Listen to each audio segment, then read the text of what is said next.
Padayon. Sa buhay, hindi tayo sinusubok para bumitaw at sumuko, kundi para lumaban at maging matatag sa mga hamon ng buhay. Huwag kang susuko kahit ikaw ay hirap na at laging lumuluha. Laban lang at huwag kang magpapatalo sa mga problema. Mahirap lang yan sa umpisa at syempre kakayanin mo yan para sa iyong pamilya. Sa bawat laban, lalabas kang sugatan. Pero ano't ano pa man, lalabang ka pa rin. Pwede kang magpahinga, pero huwag kang susuko.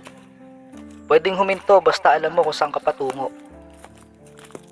Yan ang lagi mong sabihin sa sarili mo. Manghihina pero muling magpapalakas. Hindi hihinto sa halip magpapatuloy.